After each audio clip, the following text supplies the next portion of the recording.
Coming up, the real-life succession. How Rupert Murdoch's son Lachlan thwarted his siblings' ambitions and guaranteed that he'd be the one to follow in his father's footsteps. Hi everyone, Niall Paterson back with the Sky News Daily. And a question, have you seen Succession? If not, don't worry, because you might find it all sounds a bit familiar.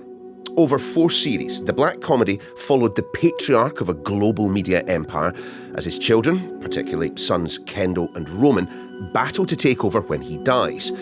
Now compare that to the big media news of the week. Rupert Murdoch finally guaranteeing his son Lachlan, and not younger son James, will take over his global media empire when he dies.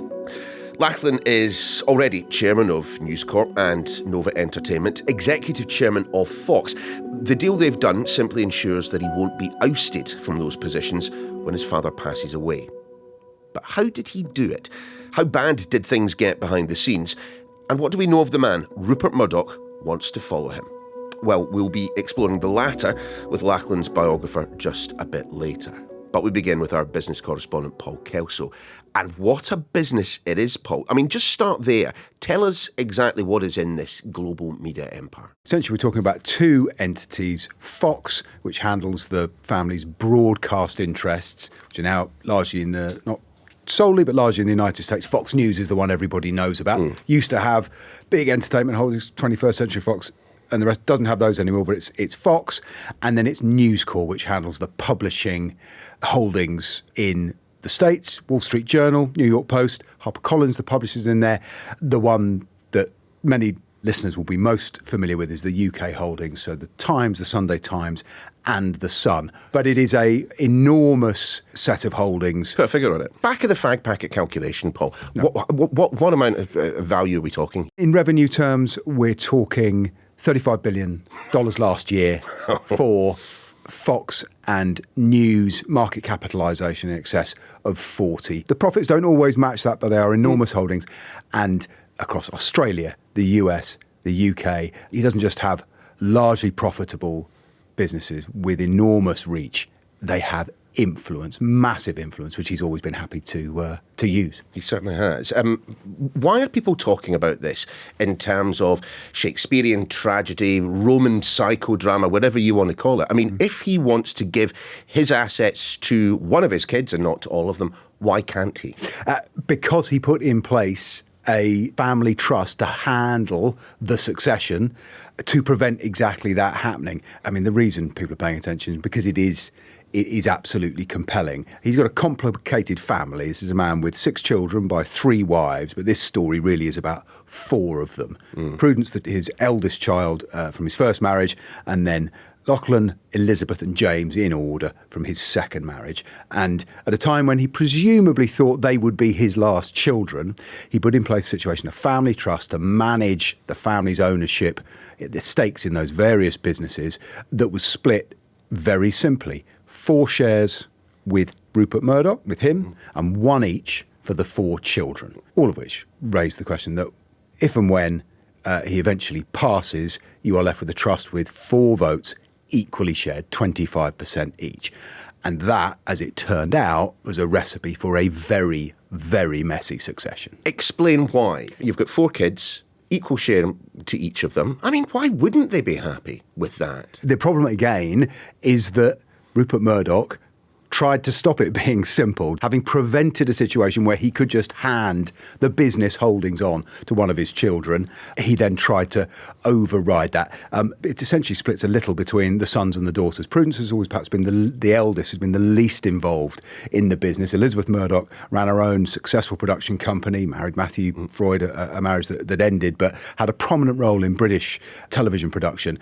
But James and Lachlan, the 2 sons, have been in impossible for outsiders not to see it as a race for their father's affections and for success within the business. They've both held senior positions from a very young age in Australia. James was prominent in the Asian businesses. James Murdoch was chairman and chief executive of Sky, owners of Sky News, for a while before the Murdochs sold that business. They no longer own it. But it's become clear, perhaps in the last decade, as Lachlan rose in the American business, which is where Rupert's attention increasingly was, and Lachlan was looked to be the chosen successor, certainly was within the business. And then 2023, Rupert tried to make that concrete by trying to change the terms of that beautifully balanced family trust, so that it was Lachlan Murdoch who had the control and the other three were eased aside, and they did not like it. That plan was called Operation Family Harmony, and so successfully that the other three kids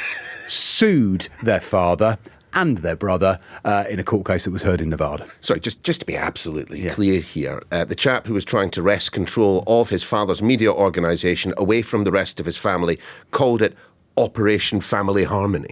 Yeah, he did. Perhaps he's been, some might say he'd been reading the publications he'd been responsible for. We've already compared this to the TV show Succession, just in terms of the enmity, the bitterness, and the massive amounts of money that are at stake here. I mean, is that fair?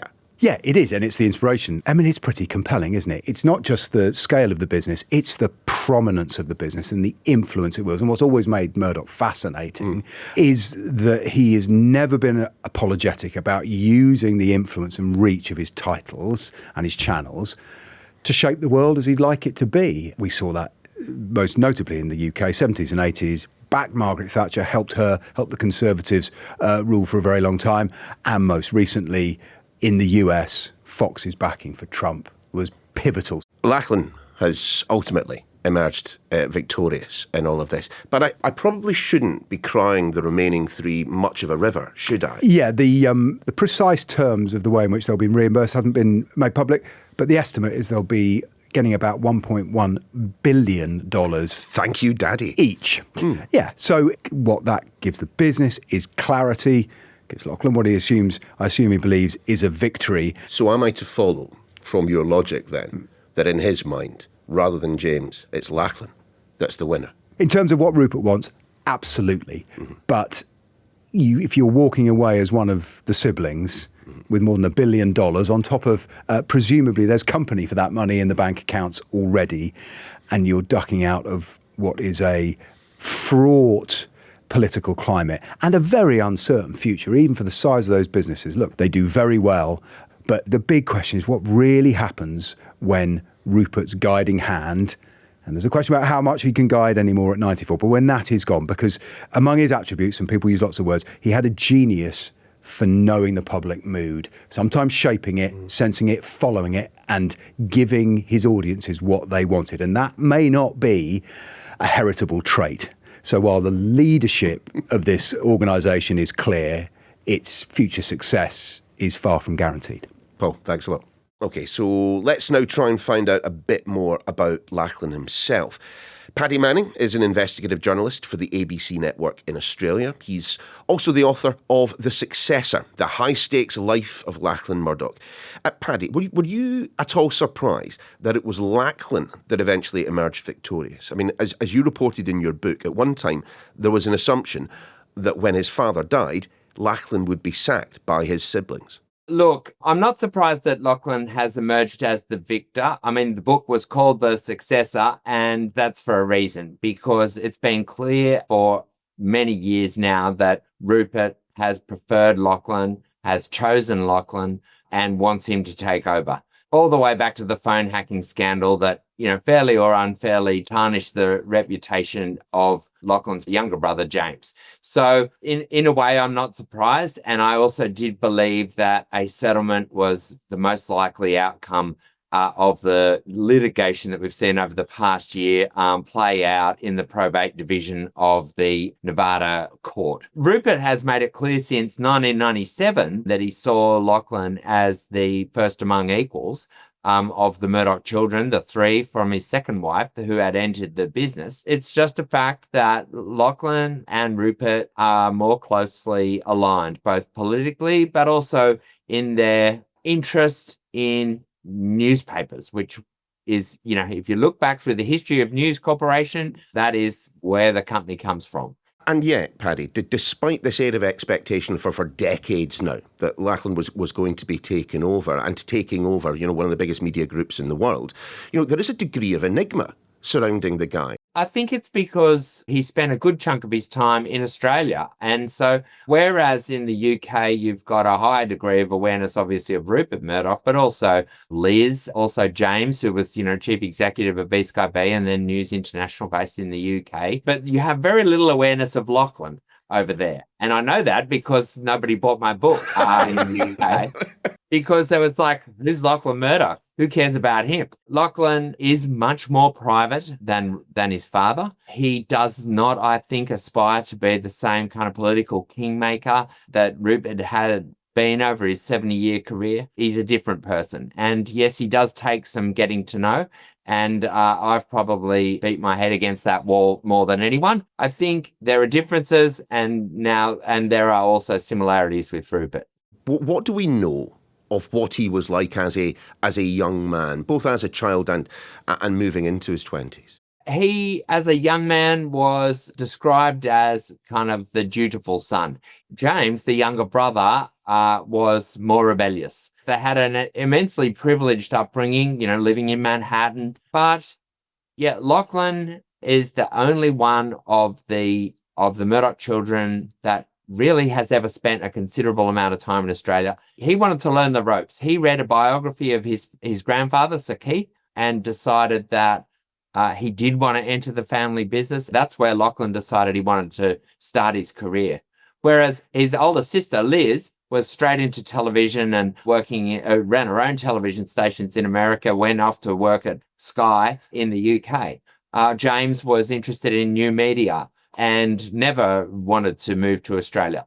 Lachlan comes to learn the old-fashioned business of newspaper making, publication in Brisbane.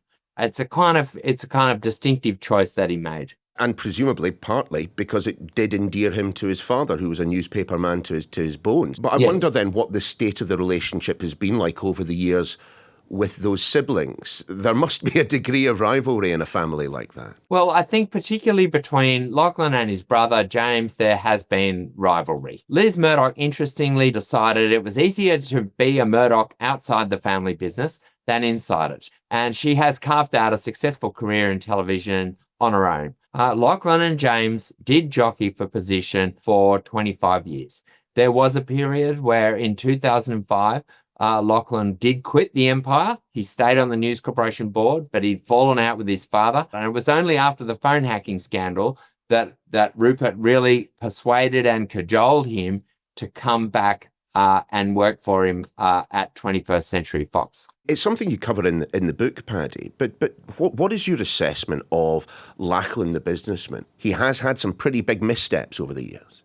Yeah, he certainly has. In Australia, you had the collapse of a mobile telephone company at the end of the 90s and in the middle of the tech wreck in the early aughts called OneTel. It cost News Corporation more than $500 million that was written off in that collapse. If you fast forward, Lachlan had an unsuccessful private investment in Channel 10, which was one of the commercial free-to-air channels broadcast channels in Australia, ultimately sold to CBS after it went broke.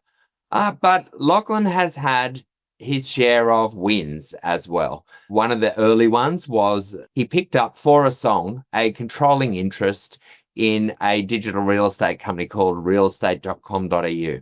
And depending on the share price on a given day, that is sometimes worth more now than News Corporation itself. And I think it's interesting that if you track Lachlan's private investments and some of the deals he's made as chief executive in the last 6 years at Fox Corporation, they're not investments that add to his political power. If you look at Rupert Murdoch's career, what did he want? He wanted the power, but Lachlan has invested differently. He's invested in online real estate or commercial radio. He invests as CEO of Fox Corporation in Tubi, a free ad-supported streaming service. That doesn't burnish his political clout. These are not things that are designed to increase his influence in Washington or London. These are things that are designed to make money. And I think that is characteristic of Lachlan. What do we know then of his own political ideology? I think Lachlan has grown increasingly conservative. He has always described his politics as socially small L liberal, but economically conservative. Progressively, that has become more and more, I think he's skewed much more to the conservative side. And he's been very keen. Often people in America on the right, they mistake James and Lachlan. They're aware that the brothers, and they believe that the two brothers were the same and not as conservative as Rupert. And I think that Lachlan has had to prove his conservative credentials and distinguish himself from his younger brother. Do you think that Rupert sees much of himself in Lachlan, that is why he favours him so? Rupert Murdoch is a world historical figure, and Lachlan could not ever possibly live up to the achievements. I think he decided pretty early on that he wasn't going to try. He wasn't going to try to outdo his father. In some ways, Lachlan was the last person standing. I think Lachlan broke his father's heart when he quit the Empire in 2005. Inside the company where I was working at the time, that was the way it was seen, that Lachlan was Rupert's favourite. I don't think Rupert necessarily sees himself in Lachlan. Lachlan is a very different character, but I think he feels that he can count on Lachlan in a way that just made it untenable for anyone else to be the successor. Paddy, we've mentioned the TV series Succession a few times on the podcast already. I mean, I'm just wondering how close to the character of the number one boy, Kendall, how close Lachlan actually is to that. No, I think Lachlan is Roman, and I think Kendall is James. Kendall is the one who quits on principle, and I think that's where James ended up inside the Empire. He ended up quitting on principle. And I think Lachlan is the Roman character who in the end takes over ATN. There's a moment where Logan turns to Roman and they have a little conversation along the lines of, I need you to do this for me. I think that was one of the most real moments in the series. I think something very like that actually did happen at a point in time in 2013-14 where Rupert was reeling from the phone hacking crisis, splitting the company, also going through separation with his third wife, Wendy Deng. And I think at that point that Rupert was vulnerable and Lachlan felt a sense of duty towards him. He was asking for his help. When he did hear that from Rupert, that's when he decided, yes, he would rejoin on, I think, condition that was probably negotiated that James would be reporting to him. And then we really did have the rivalry starting between the two as they jockeyed for position inside 21st Century Fox. I think there's also an interesting possibility you're now looking at, with Lachlan secure in the succession, a fourth generation of the Murdochs emerging in the business. This family has survived in the media for a century. Sometimes people say technology just changes the field, but the players remain the same. You can imagine that Lachlan and his wife Sarah Murdoch's children might want to enter the business. And what Lachlan has secured with this deal is to clear the way for them to do that. Well, we'll see what's going to happen, won't we? Paddy, pleasure to talk to you. Thanks for your time. That's your lot for today. Just a heads up, though, before we go, that Sky News is hosting a big immigration debate on Wednesday evening. Watch it on Catch Up if you've missed it, as I'm going to be speaking to the host, Sky's Trevor Phillips, on the next edition of The Daily. Till then, do take care.